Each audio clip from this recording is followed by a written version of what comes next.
Hello everyone, कैसे हो आप लोग। I hope you all are very well. मैं हूं Joshika from Learno Hub, the free learning platform जहां पर आप पढ़ सकते हो physics, chemistry, biology, maths absolutely for free at learnohub.com।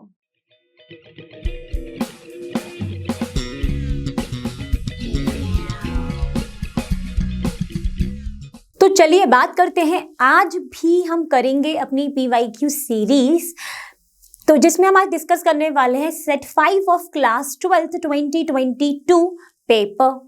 तो आप लोगों को मजा तो आ ही रहा होगा PYQ सीरीज करने में, क्योंकि सब लोग चाहते हैं कि हम एंड में बोर्ड एग्जाम के पहले पुरानी ईयर के पेपर्स को देख लिया जाए।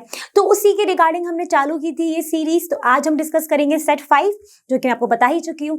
तो फिर without getting any delay let's start this session.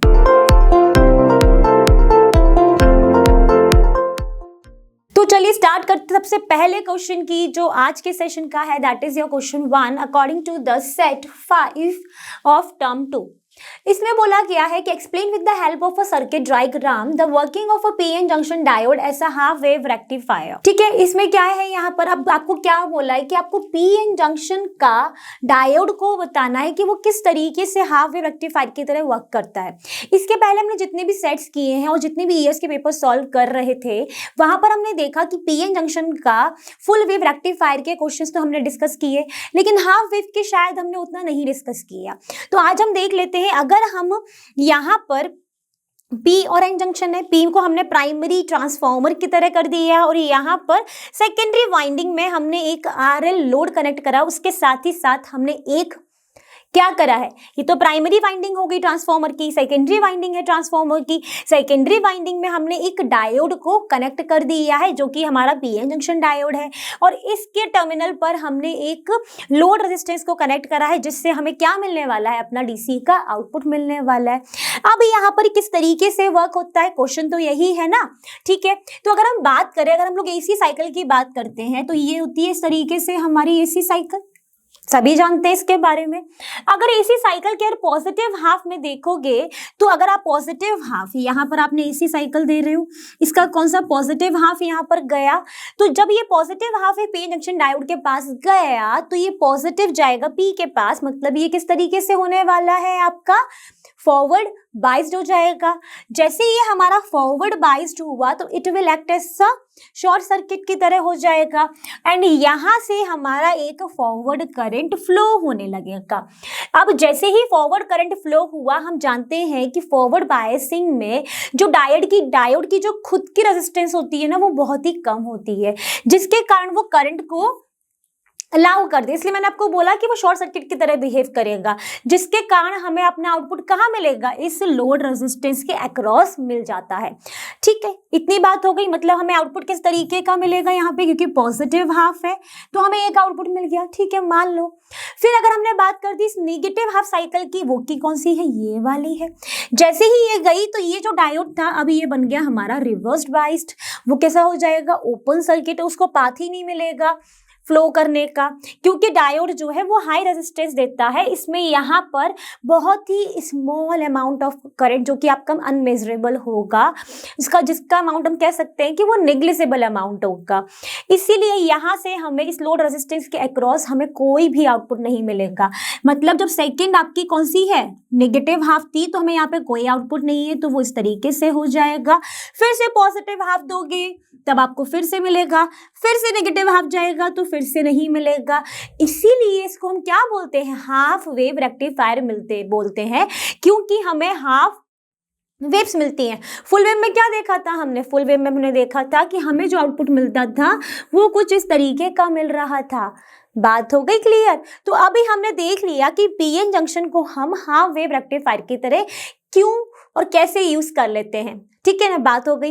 अब ये जो half wave rectifier, diode, full wave rectifier, और इसमें शायद से आपके लॉजिक गेट्स है इस चैप्टर में, ये सारी ही चीजें ना बहुत इंपॉर्टेंट है। मैं रिपीटेडली देख रही हूँ, मतलब कंसेक्यूटिव ईयर्स में मैंने देखा है कि इनसे कुछ ना कुछ क्वेश्चंस आ ही रहे हैं। तो दैट आपको इतना आइडिया पड़ गया है कि भाई मैं इस टॉपिक को स्किप नहीं कर सकता, बिल्कुल नहीं कर सकता। चलो अब देखते हैं नेक्स्ट क्वेश्चन। तो चलिए बात करते हैं क्वेश्चन नंबर 2 की, जो कि कैरी करता है 2 मार्क्स, क्योंकि हम जानते हैं टर्म 2 में हमारे जो 3 सेक्शन थे A B C, 2 मार्क्स का, बी में थे हमारे 3 मार्क्स के एंड सी में है हमारे 5 मार्क्स के, है ना। तो यहाँ पर जो 2 मार्क्स के क्वेश्चन आपको दिख रहा है, इसमें बोला गया है कि why it is the frequency not the intensity of light source that determines weather emission of photo electrons will occur और नॉट, एक्सप्लेन। तो आई थिंक अभी तक हम लोग को इतनी चीजें तो क्लियर हैं कि जो फोटो इलेक्ट्रिक इफेक्ट होता है उसमें जो एमिशन होता है इलेक्ट्रॉन का वो कब होता है, जब हम क्या करते हैं, जो हमारी इंसिडेंट लाइट है जब उसकी फ्रीक्वेंसी क्या हो, कितनी हो, जो वर्क फंक्शन वाली फ्रीक्वेंसी, वर्क फंक्शन क्या था, that is your minimum energy required to eject the electron, है ना। तो जब तक उससे ग्रेटर नहीं होगी तब तक हमारा photoelectric emission take place नहीं करता है। मतलब वहां पर क्या आ जाता है, ये म्यू बहुत इंपॉर्टेंट हो जाता है। What is this mu, that is your frequency. तो अगर ये जो फ्रीक्वेंसी है that is greater than nu naught, then आप कह सकते हो कि हाँ भाई चलो फोटो इलेक्ट्रिक एमिशन यहाँ पर होगा, हम इलेक्ट्रॉन को इजेक्ट कर सकते हैं, ठीक है। और एच न्यू नॉट क्या था, हमारा वर्क फंक्शन था। कहीं पर भी बात नहीं होती है किसकी, इंटेंसिटी से। इंटेंसिटी बेसिकली क्या था कि नंबर ऑफ फोटॉन्स, मतलब अगर आपकी इंटेंसिटी ऑफ लाइट है तो डिफरेंट डिफरेंट वेवलेंथ पर डिफरेंट डिफरेंट इंटेंसिटी होगी, है ना। उससे हमारी ये एनर्जी ऑफ फोटो इलेक्ट्रिक एफिशन पे कोई भी फर्क नहीं पड़ेगा। हमारे लिए सिर्फ यहाँ पे क्या इंपॉर्टेंट होता है वहां पर कि जो फ्रीक्वेंसी है वो वर्क फंक्शन वाली जो फ्रीक्वेंसी उससे ग्रेटर हो जाए तो बस हमारा यहाँ पर हम इलेक्ट्रॉन को इजीली इजेक्ट कर पाएंगे। यही कहानी थी, है ना। तो इसीलिए इसका आप आंसर अपने वर्ड्स में लिख लोगे। अब देखते हैं अपना अगला क्वेश्चन। तो चलिए देखते हैं अपना क्वेश्चन नंबर 3। इसके फर्स्ट पार्ट में बोला है कि draw VI characteristics of PN junction diode, और दूसरे में पूछा है कि differentiate between the threshold voltage and breakdown voltage for a diode, okay. Then third में पूछा है कि write the property of a PN junction diode which makes it suitable for a rectification of AC voltages, ठीक है। तो भैया ये जो आपको पूरा जो क्वेश्चन है इसके पहले ना कुछ क्वेश्चंस मैंने स्किप किए। क्यों किए, क्योंकि वो जो हमारे और भी सेट्स थे उनकी में क्वेश्चन वो ऑलरेडी हमने कवर किया हुआ था, इसलिए हमने उसको स्किप किया। क्वेश्चन नंबर 5 जो है आपका 3 मार्क्स का क्वेश्चन है, यानी 3 पार्ट है तो 1-1 मार्क के हो जाएंगे। तो पहले अगर पार्ट की बात करें जिसमें पूछा है VI characteristics of a PN junction diode, तो इसके लिए बना के मैंने रखा है, आप भी अपना ड्रॉ करिएगा, ठीक है। मैं चाहती तो मैं यहाँ पर इमेज कर सकती थी, बट यहाँ पर मैंने रखा है forward current which was going to be calculated in micro ampere और मिली एम्पियर। तो आप कहोगे मैम मिली एम्पियर में कैलकुलेट होगा, ठीक है। यहाँ पर है हमारा पूरा फॉरवर्ड करंट और फॉरवर्ड वोल्टेज, यहाँ पर है हमारा रिवर्स वोल्टेज एंड यहाँ पर हो जाएगा आपका रिवर्स करंट जो कि कैलकुलेट होता है हमारा माइक्रो एम्पियर में, ठीक। अब यहाँ पर क्योंकि हम जब भी डायोड की बात करते हैं तो हम बेसिकली 2 डायोड कंसीडर करते हैं, जर्मेनियम एंड सिलिकॉन। तो इनका जो थ्रेशोल्ड वोल्टेज होता है ना वो डिफरेंट होता है। फॉर जर्मेनियम जो थ्रेशोल्ड वोल्टेज होता है that is your 0.3 volt, and for threshold voltage of a silicon it is 0.7 volt। अभी बात करने वाले हैं कि what is your threshold voltage, क्योंकि सेकंड पोर्शन में यही है। अभी तो बात कर रहे हैं सिर्फ VI कैरेक्टरिस्टिक्स की। तो यहाँ पर आपने जर्मेनियम का जब ड्रॉ करोगे तो इसके थ्रेशोल्ड वोल्टेज आपने मेंशन कर दोगे। यहाँ पे सिलिकॉन के लिए अगर पूछा जाता है, अगर नहीं भी पूछा गया है तब भी मैंने यहाँ पे ड्रॉ कर दिया 0.7 वोल्ट। एंड इसके रिवर्स में यहाँ पर ये वाला जो होता है ये होता है आपका रिवर्स सैचुरेशन करंट, ठीक है। यहां पर जब आप दोगे तो आप देखोगे कि एक पॉइंट पर आके सडनली नीचे चला गया। दैट वोल्टेज जिस पॉइंट पर ऐसा हुआ उसको हम क्या बोलेंगे, ब्रेकडाउन वोल्टेज बोलेंगे। अभी इसकी भी डेफिनेशन देखने वाले। फर्स्ट ऑफ ऑल आपको इस तरीके से अपना वीआई कैरेक्टरिस्टिक्स की प्रैक्टिस करके रखनी है, क्योंकि जब आप अच्छे से बनाओगे, लेबलिंग के साथ बनाओगे तो मार्क्स कट होने के चांसेस ना बहुत कम हो जाते हैं। तो इसलिए आप अच्छे से करना। अब देखते हैं इसका सेकेंड पोर्शन। अब जो इसके दूसरे में पूछा गया है कि what differentiate between threshold voltage and breakdown voltage. तो अगर हम इस फिगर को भी देखें, इस ग्राफ को देखें, तो हम यहाँ से कह सकते हैं कि थ्रेशोल्ड वोल्टेज हमारा वो वोल्टेज होता है जहां से जो करंट है वो एकदम से रैपिडली इंक्रीज होने लगता है, और ये फॉरवर्ड जंक्शन में होता है, ठीक है। तो थ्रेशोल्ड वोल्टेज क्या है, थ्रेशोल्ड वोल्टेज वो आपका वोल्टेज है eight which the current start rapidly increasing, है ना, increasing, and the value of a threshold voltage for germanium is 0.3 volt and a threshold voltage value for silicon diode is 0.7 volt। ठीक है, इस तरीके आप डेफिनेशन लिखोगे। And ये जो वोल्टेज है जहां से ये रैपिडली इंक्रीज होता है इसको हम थ्रेशोल्ड वोल्टेज बोलते हैं, या फिर इसको नी वोल्टेज बोलते हैं, या फिर इसको क्या बोलते हैं, कट इन वोल्टेज। इसके नाम कौन कौन से, आपसे डिफरेंट डिफरेंट नाम से भी क्वेश्चन आ सकता है। एक तो बोलते हैं नी वोल्टेज, एक बोलते हैं हम कट इन वोल्टेज, ठीक है, और दूसरा नाम, तीसरा नाम तो आपको पता ही है, थ्रेशोल्ड वोल्टेज बोलते हैं। तो आई थिंक ये तो क्लियर हो जाएगा। अब मैं यहाँ पर इसकी डेफिनेशन आपके लिए लिख भी देती हूँ, है ना। तो यहाँ पर अब जो मैंने डेफिनेशन लिख के रखी है, that is the definition of threshold voltage. क्या लिख दिया है, the forward voltage at which the current, the forward voltage at which the current starts rapidly is known as your threshold voltage, new voltage और cut in voltage। Depends कि आपके exam में किस नाम से इसको पूछा गया है, ठीक है। अब देखते हैं अपना कौन सा voltage, that is your breakdown voltage for a diode. तो अगर उसको हम समझें तो हम यहाँ से देखें, द ब्रेकडाउन वोल्टेज वो वोल्टेज होता है, वो रिवर्स वोल्टेज होता है जहां से करंट हमारा डिक्रीज होने लगता है। देखो यहाँ से एक पर्टिकुलर वोल्टेज पर आके वहां पर ब्रेकडाउन हो गया, अब वो वहां से डिक्रीज होने लगा। तो इसको भी आप वहां पर लिखेंगे अच्छे से। क्या लिखेंगे, the reverse voltage at which current starts falling या फिर current starts decreasing, that is your breakdown voltage. और क्या लिख सकते हो आप, इसको लिखोगे the reverse voltage at which your PN junction breakdown occurs, that voltage is known as breakdown voltage. और इसके पहले भी जो मैंने डेफिनेशन बताई है वो भी आप मेंशन कर दोगे। तो यहीं पर हमारा ये वाला सेकंड पोर्शन भी खत्म हो गया। अब बात करते हैं इसके ये थर्ड क्वेश्चन की, जिसमें बोला गया है कि write the property of a PN junction which makes it suitable for rectification of AC voltage. तो इसकी एक अगर हम देखें तो इसका ना एक यूनिडायरेक्शनल करंट वाली जो प्रॉपर्टी है ना, जो फॉरवर्ड करंट में एक ही डायरेक्शन में ये करंट फ्लो कराता है, that property makes it suitable for the rectification, ठीक है, एसी वोल्टेज रेक्टिफिकेशन। इस तरीके का क्वेश्चन हमने पहले भी डिस्कस करा है, तो आप यहाँ पे लिख सकते हो the property of a PN junction which makes it suitable for the rectification of AC voltages, that is your unidirectional flow of current. ठीक है, मेंशन हो गया, तीनों पार्ट सॉल्व हो गए। आप देखते हैं अपना नेक्स्ट क्वेश्चन। तो चलिए जल्दी से बात कर लेते हैं अपने क्वेश्चन नंबर 6 की। इसमें क्या बोला गया है कि in a fission event of uranium 238 by fast moving neutrons, that means यहाँ पर आ जाएंगे 0 1 n neutrons, no neutrons are emitted and final जो प्रोडक्ट्स आपको मिल रहे हैं after the beta decay, that is your 14058 cerium and 9944 ruthenium. Calculate the Q for this process, और उसमें आपको नेगेट कर देना है सारे मासेस जो भी उसके इंटरमीडिएट स्टेप्स में आ रहे हैं। क्वेश्चन क्या बनने वाली है, क्वेश्चन बनेगी कि 238 uranium 92 plus fast moving neutrons that is 1 and 0 gives you the 14058 cerium plus 9944 ruthenium. Okay, अब हमें निकालना क्या है एट द एंड, आपको क्या निकालना है, एनर्जी निकालनी है। उसका फॉर्मूला क्या होता है, Q equal to delta M C square. अगर इसी को हमें मेगा इलेक्ट्रॉन वोल्ट में करना होता है तो हम क्या कर देते हैं, मल्टीप्लाई बाय 931.5। तो यहाँ पर अब आपकी जो एनर्जी है वो मेगा इलेक्ट्रॉन वोल्ट में आ जाती है। यहाँ तक की बात हो गई, ठीक है।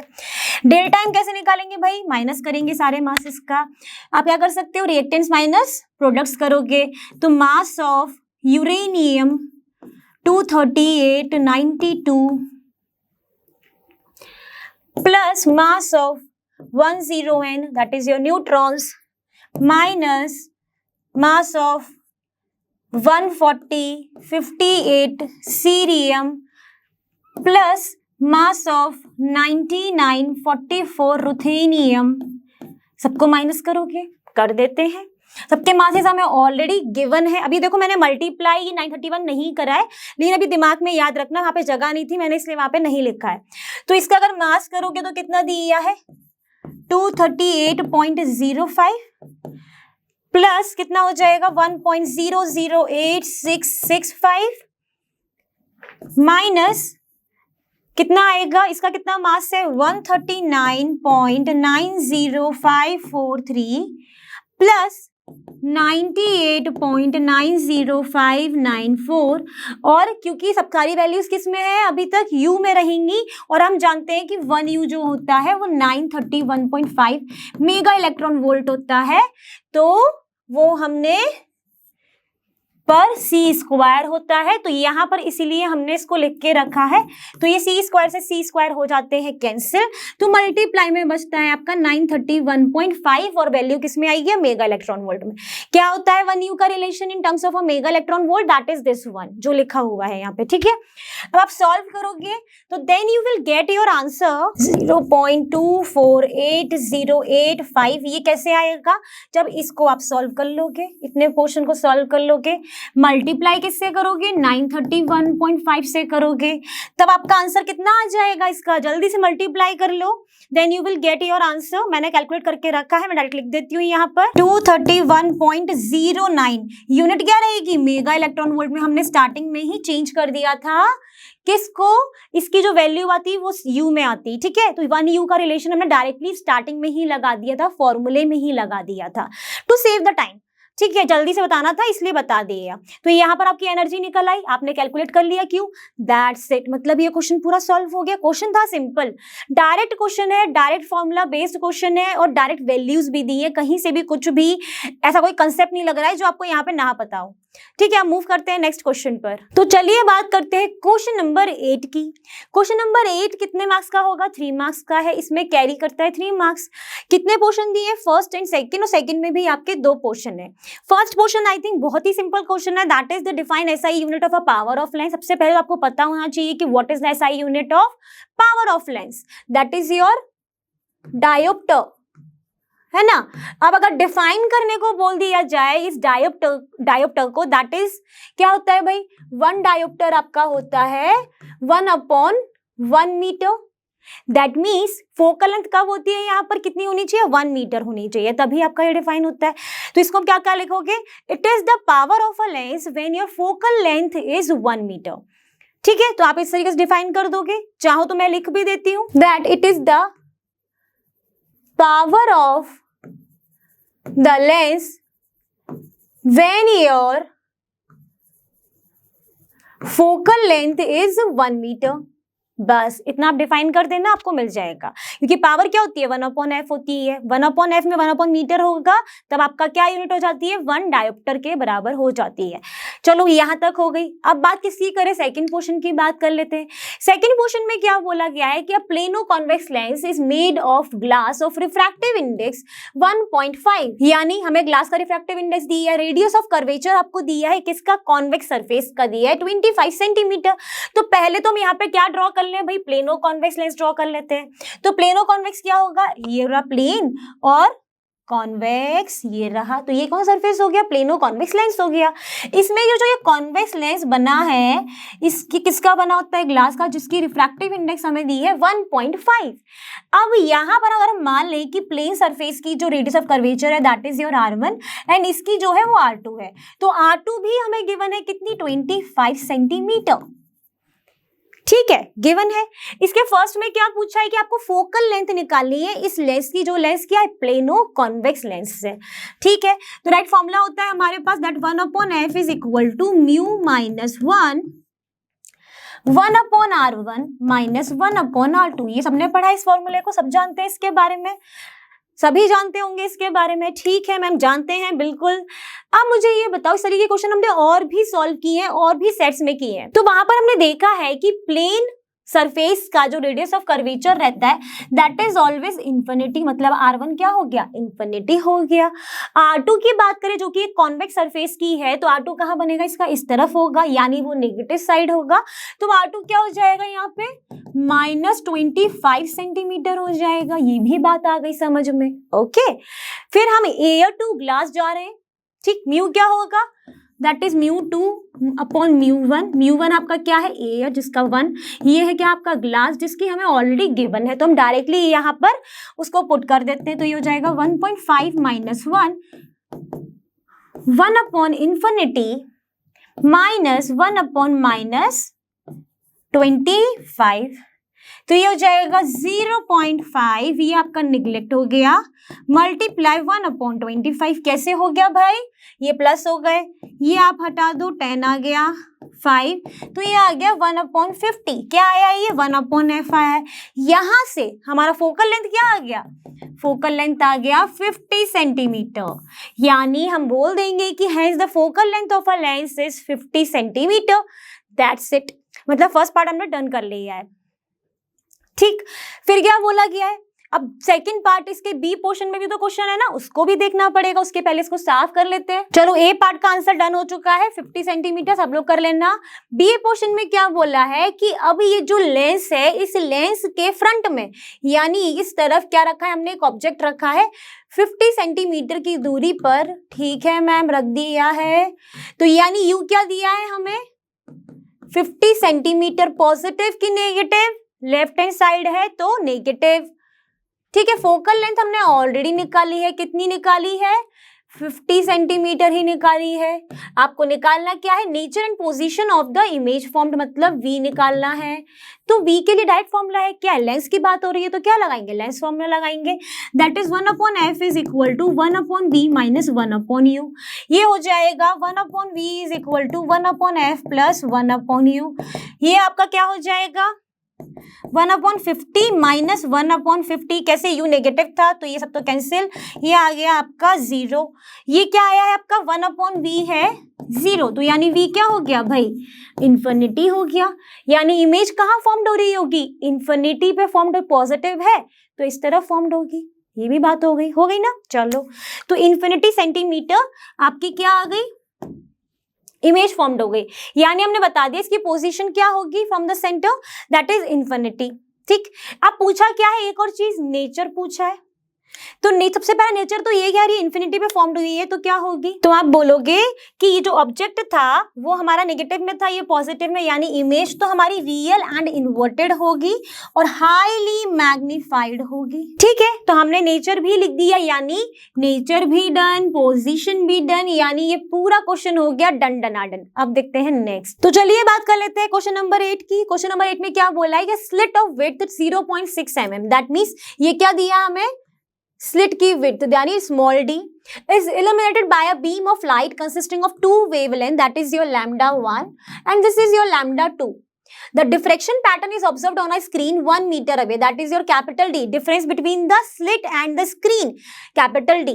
Then you have to calculate, find the distance of a second fringe width from the central maximum pertaining to light 600 nanometre. ठीक है, तो सबसे पहले तो ब्राइट फ्रिंज आकर कहाँ पर कैसे होती है, तो x equal to n lambda d upon d, यही फॉर्मूला होता है। ठीक है, n यहाँ पर कितना दिया है, 2 दिया है, लैम्डा कितना लेना है, 600 वाला लेना है, कैपिटल D कितना है 1 मीटर, स्मॉल d कितना है, स्मॉल d है अपना 0.6। तो अगर मैं यहाँ पे 2 lambda capital D upon d कर दूं तो ये हो गया 2 into 10 to the power 2 into 600 into 10 to the power -9, और यहाँ पर हो जाएगा capital D 1 upon 0.6 into 10 to the power -3 metre.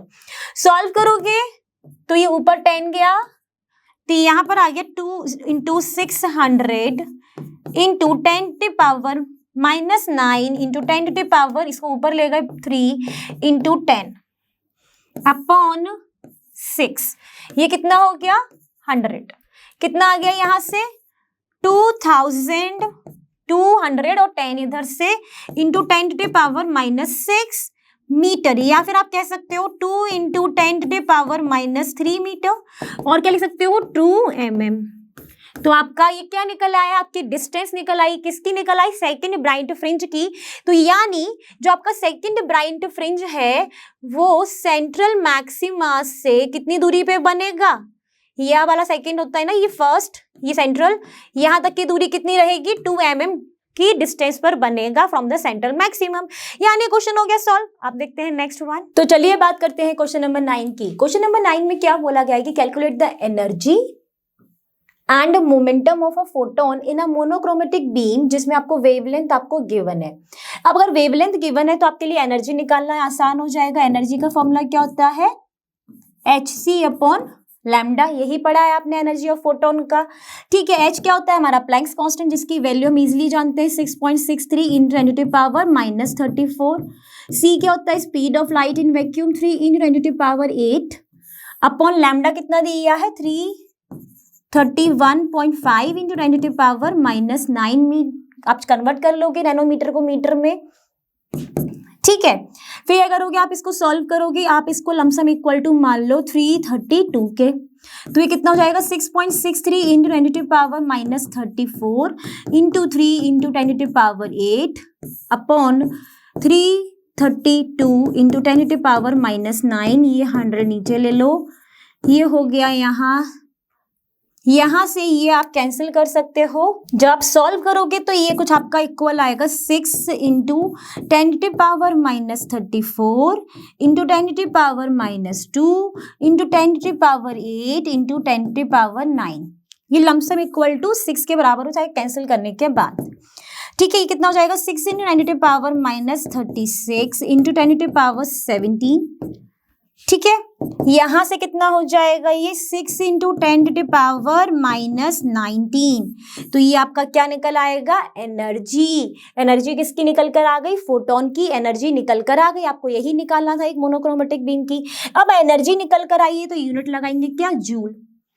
ठीक है, अब कैलकुलेट करना है यहाँ पर मोमेंटम। एनर्जी तो हमने निकाल ली, मोमेंटम निकाल लेते हैं। मोमेंटम इक्वल टू क्या होता है, P equal to H upon lambda. H क्या होता है प्लैंक्स कांस्टेंट 6.63 × 10⁻⁻34। लैम्डा कितना दिया है, वही लैम्डा है 331.5 × 10⁻⁻9। आप सॉल्व करोगे तो ये निकल कर आएगा आपका 0.02 × 10⁻⁻25। अब क्योंकि ये मोमेंटम है तो मोमेंटम की यूनिट क्या होती है, kg/s। तो बस आपने अपनी यूनिट लगा ली। तो इसका मतलब ये पोर्शन पूरा सॉल्व हो गया। अब किसकी बात करते हैं, अब सॉल्व करते हैं इसी का बी पोर्शन। तो बी पोर्शन में क्या बोला है कि how fast should a hydrogen atom travel, मतलब स्पीड निकालनी है to have the same momentum जो आपने फर्स्ट में निकाला है उसी को यूज करना है। ठीक है, तो आप जानते हो momentum is equal to mass into velocity. आपको वेलोसिटी निकालनी है यानी मोमेंटम अपॉन मास हो जाएगा।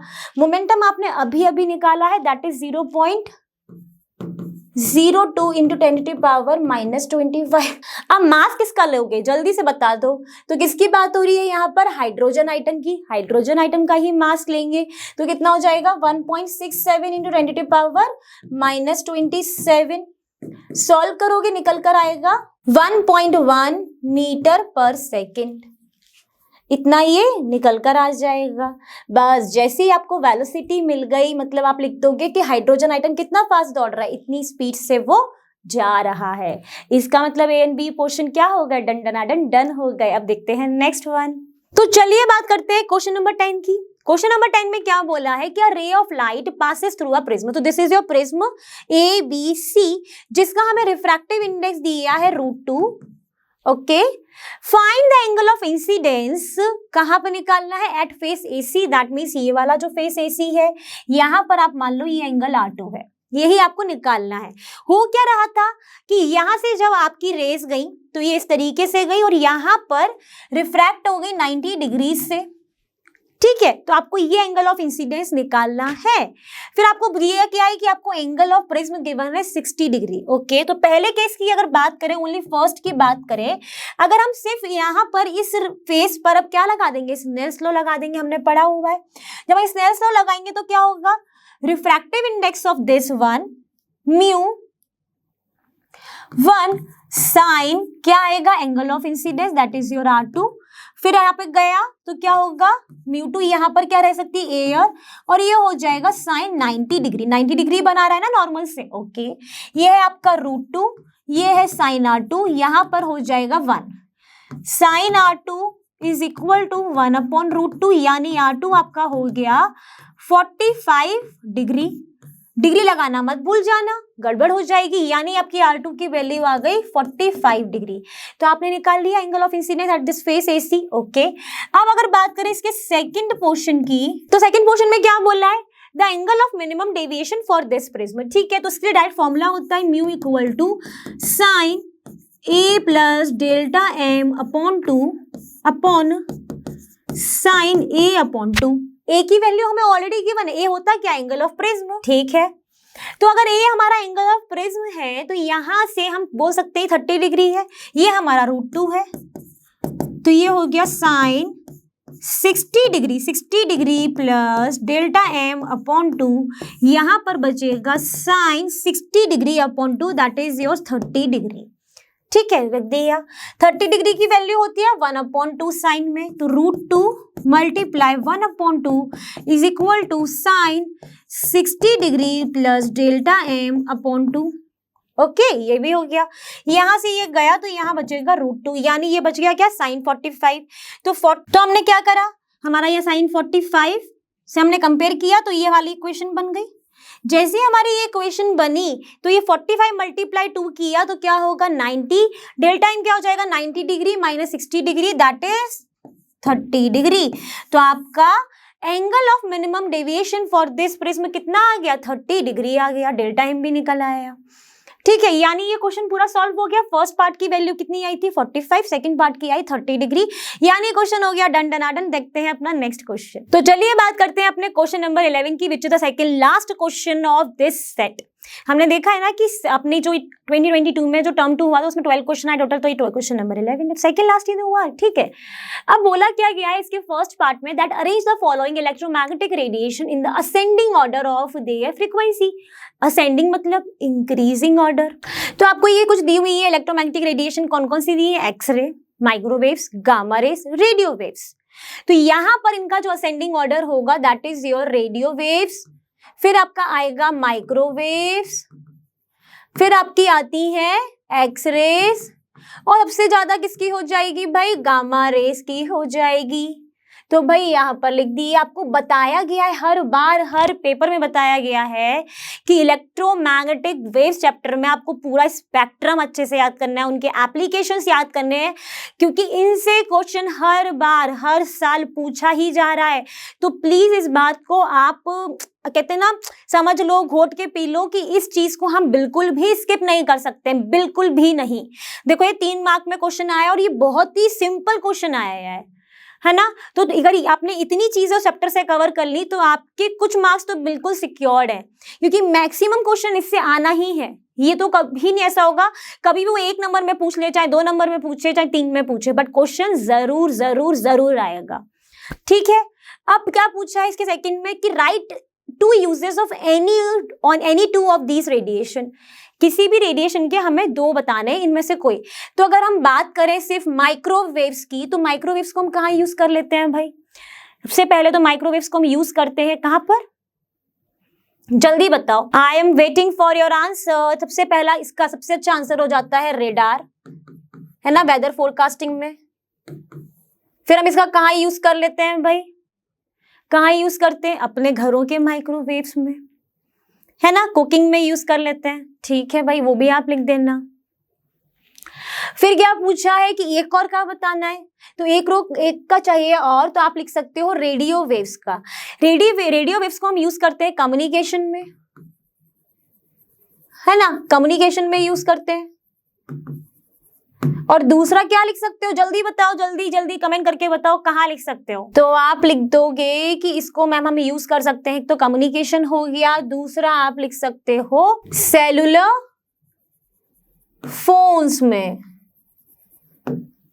ठीक है, हो गई बात। तो माइक्रोवेव्स का लिख दिया, कम्युनिकेशन का, एक्सरे का आप लिख सकते हो कि जब आपको एक्सरे कराने पड़ते हैं, मतलब मेडिकल यूज में आप इसको यूज कर सकते हो। आपको जिसका भी जो 2 यूजेस आ रहे हैं वहां पर उन सब चीजों का आप मेंशन कर सकते हो। ऐसा कोई नहीं है कि मैंने अगर रेडियो माइक्रो का किया है तो आप भी रेडियो माइक्रो का ही करो, डिपेंड्स ऑन योर चॉइस। जिसका आपको उस टाइम पर याद आ जाए बस उनका आपको लिखना है।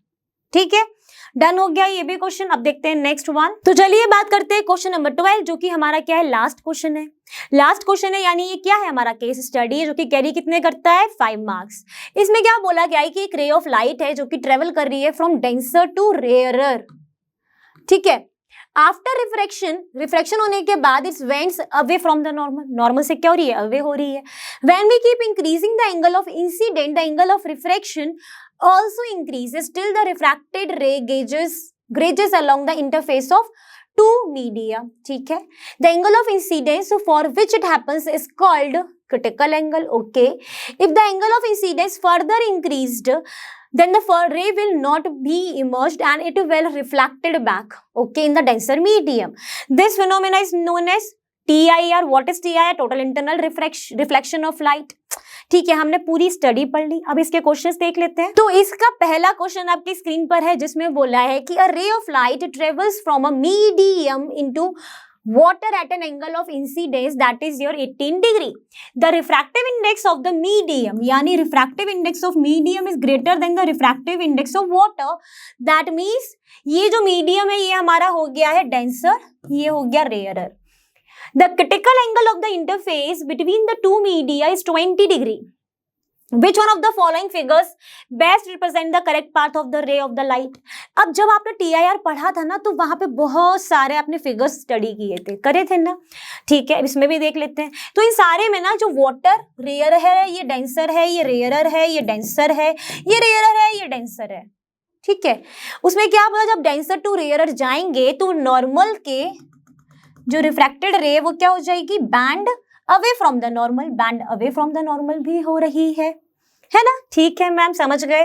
ये आपका अगर इंसिडेंस एंगल जो है वो 18 डिग्री बन रहा है और वो कितना बन रहा है, 20 डिग्री में. तो यहाँ पर कहीं पर 20 डिग्री, यहाँ पर देखेंगे तो ये क्या हो रही है, ये देखो ये किसमें आ गई, मीडियम में रिफ्रैक्ट हो गई. ये जा रही है तो ये टूवर्ड्स द नॉर्मल होगी. देखो गई टूवर्ड्स द नॉर्मल, ये गई तो इसके अलॉन्ग ही चली गई. यानी कौन सा फिगर सही हो गया भाई, जल्दी बता दो कौन सा फिगर सही हो गया. तो आप कहोगे ये फिगर सही हो गया. इसमें पूरा जो केस स्टडी में लॉजिक दिया था वो लगा कि भैया जब रे ऑफ लाइट गई from denser to rarer, it refract away from the normal. तो इसी वाले केस में हो रहा है मैम. ठीक है, तो ये आपका हो गया ए क्वेश्चन, ए पार्ट इसका सॉल्व हो गया. ठीक है, आप इसमें टिक लगा दोगे वहां पे जो भी ऑप्शन होंगे. आप क्या करते हैं, अब देखते हैं इसका नेक्स्ट क्वेश्चन. तो चलिए बात करते हैं अपने क्वेश्चन नंबर 12 की, इसके सेकंड पोर्शन की. इसमें क्या बोला है कि point source of light is placed at the bottom of the tank. हमने एक टैंक अज्यूम कर लिया जिसमें वाटर फिल्ड है, उसकी डेप्थ है आपकी डी. यहाँ पर था एक पॉइंट सोर्स. फिर आपको क्या बोला, इस वाटर का जो रिफ्रैक्टिव इंडेक्स है दैट इज योर म्यू. ठीक है, आपको कैलकुलेट क्या करना है, area of the surface of water. अगर एरिया की बात करेंगे वो भी देखते हैं. तो एक पॉइंट सोर्स से क्या निकल रही है, लाइट निकल रही है. तो बहुत सारी लाइट रेज निकलेंगी, कुछ ऐसी चली जाएंगी, कुछ रिफ्रैक्ट हो जाएंगी. बट यहाँ पर हमें कौन सी वाली लाइट अज्यूम करनी, जहां पर आपका क्या हो रहा हो, TIR हो रहा हो. वो कब होगा, जब आपकी यहाँ से रे गई फिर यहाँ पर उसने रिफ्रैक्ट हुई at the angle of 90 degree. ठीक है, तो इसने नॉर्मल से जो ये एंगल बनाएगी इंसिडेंट रे, वो कौन सा एंगल बनाती है, क्रिटिकल एंगल, जिसको हमने C से डिनोट कर दिया. अगर ये एंगल आपका क्रिटिकल एंगल है तो ये भी एंगल आपका क्रिटिकल एंगल है. अब अगर हम सरफेस की, वाटर सरफेस की बात करें इस रे की, तो सरफेस क्या बना रहा है, वो एक सर्कुलर शेप बना रहा है, अगर आप देख रहे हो. ओके, एंड यहां से आपने अगर एक नॉर्मल ड्रॉ करा तो ये 90 डिग्री है.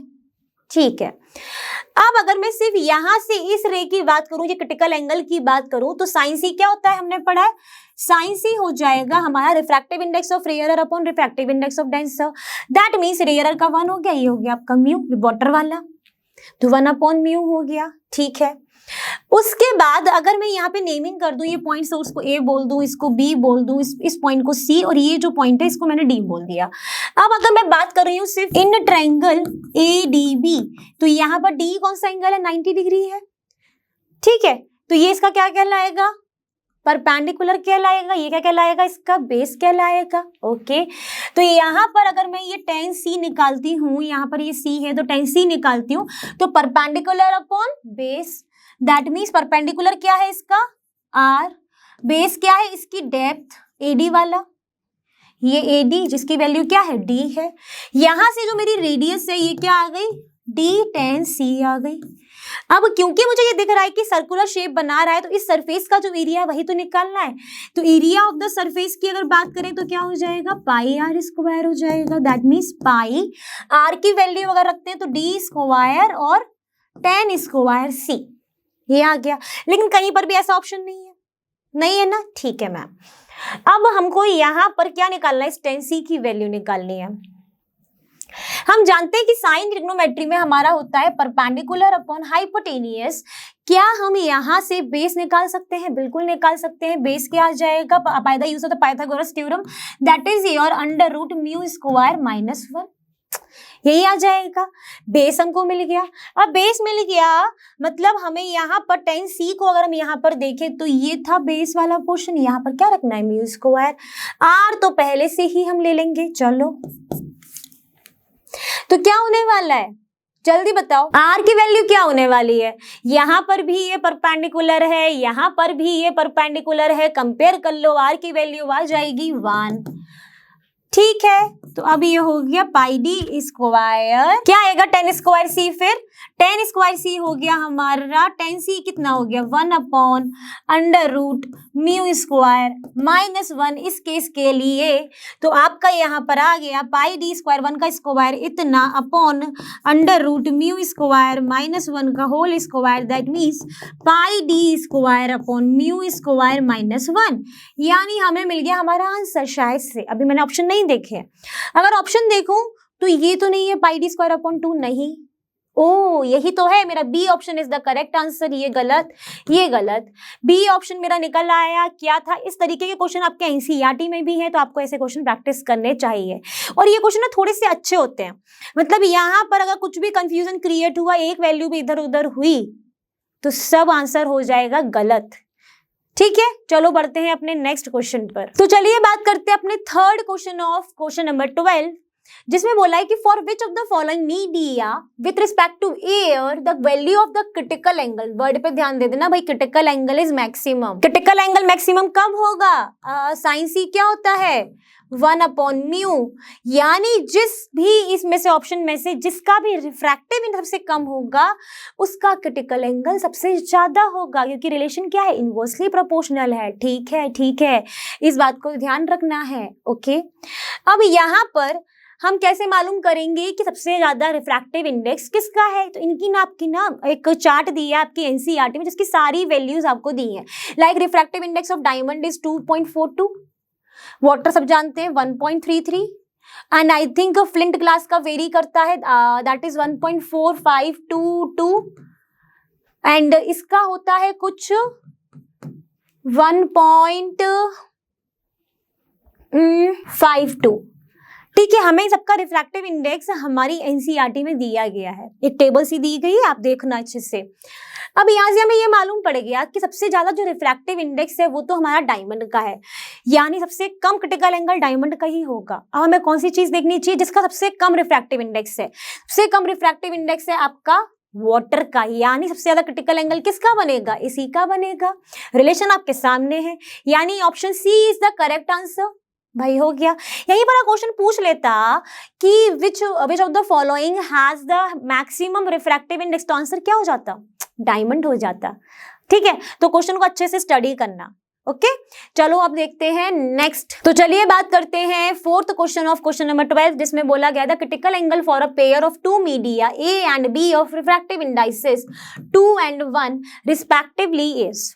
ठीक है, तो आपको दो मीडिया के रिफ्रैक्टिव इंडेक्स दिए हैं। ओके, आपको निकालना क्या है? Critical angle, that is your sine C is equal to 1 upon mu. Mu क्या होता है? म्यू 2 अपॉन म्यू 1, यानी mu of denser upon mu of rarer. इसको आप यहाँ पे रखोगे तो क्या हो जाएगा? Mu 1 upon mu 2।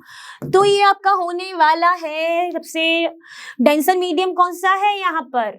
2 वाला, जिसका ज्यादा रहेगा, तो ये हो जाएगा 1 अपॉन 2। ये रेयरर का हो गया, ये डेंसर का हो गया, तो 1 अपॉन 2। तो सी आपका क्या हो जाएगा? Sine inverse of 1 upon 2, that means ये हो जाएगा आपका 30 डिग्री। कौन सा ऑप्शन है? B option is the correct answer. Sine critical angle आपका आ जाएगा 30 डिग्री। क्वेश्चन हो गया पूरा सॉल्व। अब देखते हैं इसका इसी केस स्टडी का लास्ट पार्ट। तो चलिए बात करते हैं last portion of case study, that is the critical angle of a pair of a medium and air is, ये 300 नहीं है, ये 30 डिग्री है। The speed of the light आपको निकालना है। ठीक है, तो आपको क्या दिया है? क्रिटिकल एंगल दिया है। ठीक, तो क्रिटिकल एंगल अगर मैं देखूं तो sine C is equal to 1 upon mu, sine 30 is equal to 1 upon mu, that means mu आपका आ गया 2। ठीक है। जैसे ही μ2 मिला, आपको निकालना है क्या है, मीडियम में निकालना है आपको स्पीड। दैट मीन्स c क्या होता है, म्यू के ये हो जाएगा रिलेशन क्या है, c/μ। ठीक है, ये स्पीड का रिलेशन ये होगा। तो ये c क्या है, 3 × 10⁸ म्यू क्या आया 2, दैट मीन्स 1.5 × 10⁸ मीटर पर सेकेंड। यही है, कोई ऑप्शन है इसमें, B option is the correct answer. ये सब जानते हैं ना फॉर्मूला इसका, सब जानते होंगे, ये वाला फॉर्मूला सबने पढ़ा है। ठीक है, तो बस इसको यूज कर लेना और आपका निकल आएगा speed of a light in a medium. ये जो है ना, ये पावर है। ठीक है, तो इसकी हो गई, ये आपका आंसर आ गया। इसका मतलब हमने पूरा क्वेश्चन नंबर 12 सॉल्व कर लिया है। ठीक, तो आई होप आज का सेशन काफी यूजफुल रहा है। जैसा कि आप जानते ही हो, लर्नोहब फ्री है पर बेस्ट, और यहाँ पर आपको मिलता है chemistry, biology, maths absolutely for free at learnohub.com। Thank you everyone.